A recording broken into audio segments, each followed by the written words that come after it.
I've been wanting to get into this type for a very long time, and I finally just got into it, and I'm very happy. So let's open this up.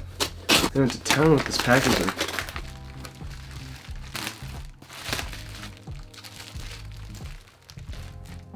Nice. So if you haven't been able to tell yet, as I've been playing around with it, it is a film camera.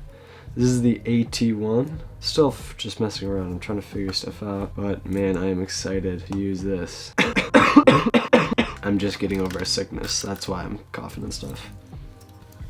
That's why I sound a little nasally also. But yeah, so I'm gonna stop recording and then I'll record when I get back to you. Just trying to figure this thing out. It's the next day. Obviously you can see I'm wearing a different outfit, but I figured out a lot about the camera, and I'm very, I don't know what I was gonna say. So I figured out the camera, I figured out the ins and outs and stuff, and let's just say I'm very excited.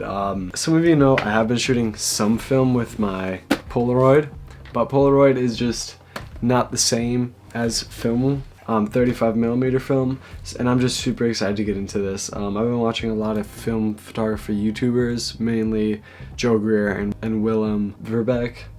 And yeah, I'm just super excited. If you guys want to see more film stuff, remember to like, comment, and subscribe, and I will be posting more videos of this and more of my Polaroid to come.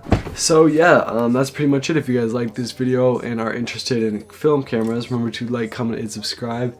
Check out some other content. Consider sharing with friends if you found this helpful. And I'll see you guys in the next video. All she needed was add a Clippers game on the court side. Watch a nigga shoot like a